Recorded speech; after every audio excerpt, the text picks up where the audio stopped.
Hello and welcome to this episode of Speak PR. This is the podcast for businesses who want to get noticed for what they do. And today I'd like to talk about how storification can lead to interviews. Storification, and as we like to think of it as digital storification, is all about getting the narrative right for your audience. In our Speak PR program, we talk about storification, personalization, engagement, amplification, and knowing. So today I'd like to talk to you about the first part of that, which is storification. Now, I was listening to the Business of Story, which is a brilliant podcast by Park Howell in America. And Park Howell recently wrote a book entitled Brand Bewitchery. Now, on his podcast, I was also fascinated to hear a lady called Candice Fraser, who works for a company called TTI Success Insights. Because on this Business of Story, I've been interested at what really makes a narrative, what makes a public relations pitch work, and what makes one not work, what makes a press release appealing and not appealing. Now, what Candice Fraser was saying, that at TTI Success Insights, they have developed a personality test. Now, this in itself isn't new, but it seemed to be really quite well evolved. Now, it's based on the original German psychologist theories by Edward Sprenger, who was alive from 1882 all the way through to 1963. And in 1928, he wrote a book entitled Types of Men. And in this book, he identified 6 universal attitudes and value systems through which individuals will observe and experience life. Now, the reason that is important is because as we build our story and narrative, it's going to be listened to in different ways depending on the life story evaluation and the different attitudes that people have to life. So what Candice was saying is that at their American company, they had actually found that people are quite literally wired to respond in different ways to the same words. It makes sense, really. I mean, what they are saying is that the same words will have different reactions to different people. Now, of course, this makes an important difference when it comes to creating public relations for interviews and for stories. The driving forces which motivate and engage an individual in work and life will naturally condition the words that they are listening for in the story or the article or the interview that's being given out by a company. So in this research, TTI identify some 12 driving forces, and then they summarize those. I'll just share those with you, but I'll also put them in the show notes. So they say that people are instinctive or intellectual, and that's their, if you like, their knowledge driver. They can be selfless or resourceful. That's their utility. They could be objective or harmonious. That's about their surroundings. They can be intentional or altruistic, how they feel about others. They can be collaborative or commanding, which is their attitude to power. They could be receptive or structured, which are the methodologies that they might adopt in life. So, interestingly enough, through these 6 forces that Edward Sprenger had identified of knowledge, utility, surrounding others, power and methodologies, this is the construct by which all audiences, or all of us, listen to stories and to information. The next part that I thought was very interesting about TTI research is this idea of acumen. Now, acumen is important because it's viewed as the indicator of the lens that people will use to filter information.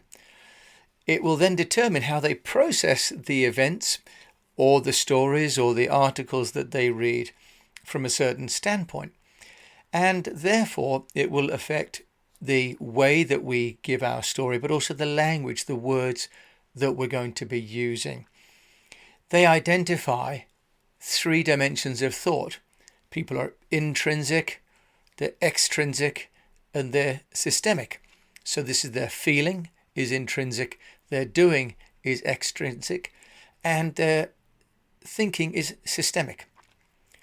So what we're saying here is that, or rather what TTI Success Insights is saying, drawing on this research from the 1920s from the German psychologist, is that each and every person will respond differently, but we can be categorized according to how we view the world and what's important to us.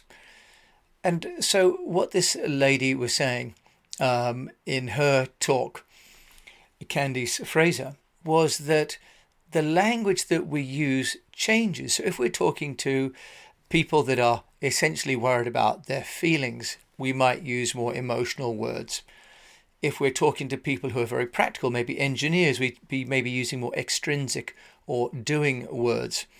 If we're talking to people that are more worried about the systems and the processes, we might be thinking along the lines of more procedure and formula and rules-based languages. Now, the reason then that stories become important is because we need to be talking to groups of people. Sometimes these groups of people will have differing profiles. Now, in our storification element on Speak, we then move on to P, which is personalization, because in personalization, what we look at is who are the people that we're going to be talking to. And in our stories and in our press releases and our articles and our videos and infographics, thinking about how people are going to receive the information is often as important as the information that we would like to send. Stories then are a way of creating a common narrative.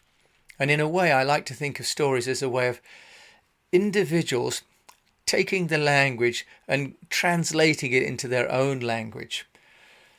So stories are important because what we do is we buy into something bigger, into a higher purpose, into something that our own imagination kind of takes over and says, oh yeah, I know what they mean. And that's why we see advertising that is evocative of a place or a feeling or a result. So stories are ways that we start to create narratives around brands and companies.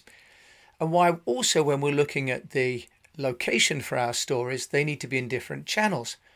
So for example, I've been using Instagram, and that seems to be, one picture, possibly with some text on top, and going out to, I know, a younger audience, the 25 to 35-year-old, kind of hop online, see one thing, scroll. Versus, for example, SlideShare, where I also share information, but where people are looking for knowledge. And it's a different profile of people who are looking on SlideShare. And I'm finding I'm having to adapt my posts, whether I'm sending it to Instagram or to LinkedIn. Because not only is the file size different on Instagram and Facebook in terms of, and LinkedIn in terms of the graphic size, but also the people in those platforms are different and the way they're going to accept my information is different. So then the talk on this excellent Business of Story podcast is moving around this idea of ABT, which is a process developed by Randy Olson. And he says in one of his talks on TED that most executives communicate and care but bore. So the opposite, therefore, is to use this ABT narrative framework, which he sort of suggests is really the framework for all great Hollywood stories. And this is the framework to make our audiences and customers sit up and listen and to care and not be bored. Now, the framework is A for and, which is this is what we want. This is the broad vision. B is but. This is the current state that we're in. And the T is therefore.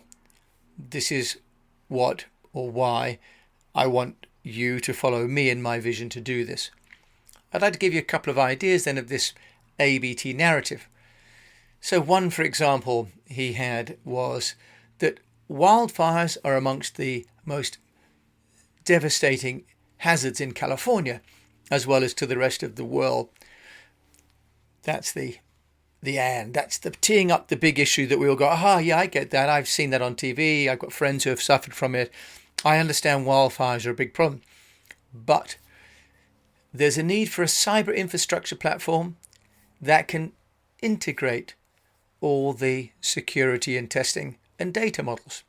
This is what we're not doing now, but what we could do to solve those problems. Therefore, the Wildfire Lab develops integrated infrastructure and systems for natural hazard monitoring, simulation, and decision report. So I'll go through another one, but this idea of ABT is very powerful. It's simple, but very powerful, like so many tool sets that we're going to cover. So if we start thinking of our own company story, rather than our product or our balance sheet or our corporate ethics, we want the organizational goals to seem approachable with the paradigm that the audience also understands, because as I've mentioned, all these different audience groups will actually understand information in different kinds of ways.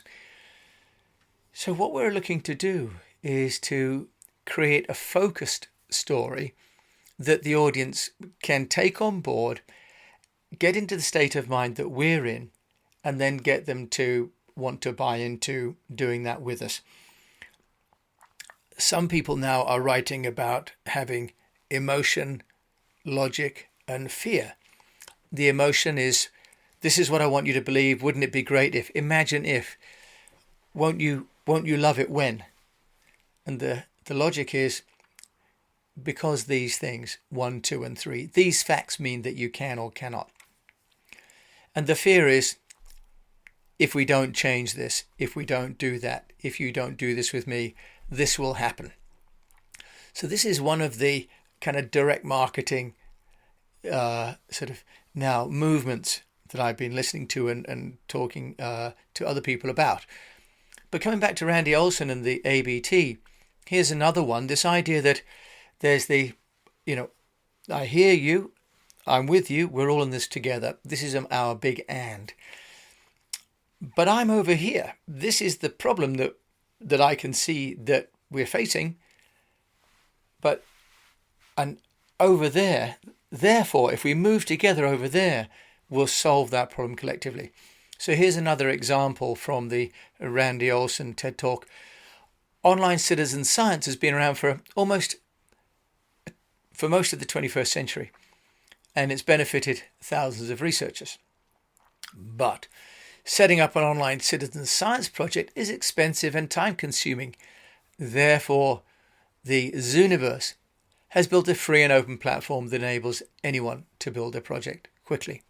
Okay, so this idea of how we get more public relations traction is to look at stories, because if we're not getting interviews, it's because we're not sharing a concise and compelling story with data to illustrate the nature of the problem. And in our Speak PR, we talk about the importance not of just having messages, but also of having data to back those up.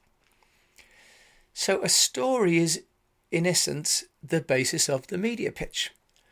So the interviews are going to be your chance to share your story with the audience. So the best way of doing that is to share your vision. And another way of looking at that is the and, but, therefore.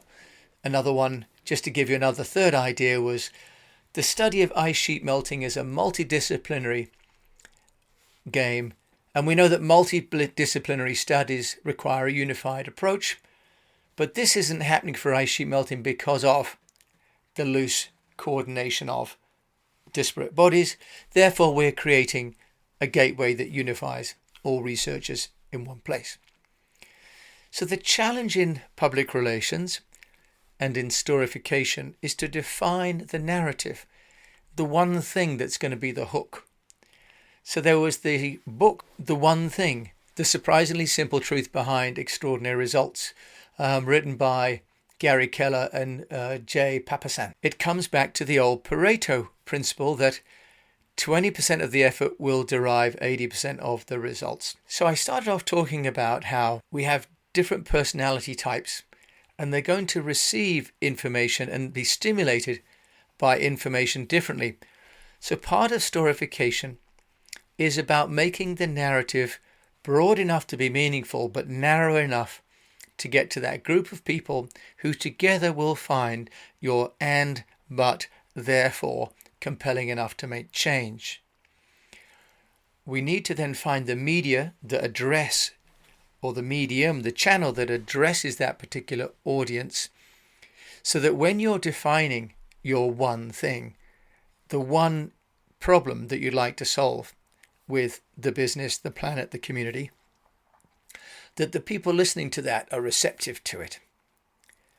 And that then is going to be the basis for your public relations. So we have to start with PR by being focused on the problem and the obstacle, and then on our vision for the solution. Too often in PR we start with we have launched this, we are opening this.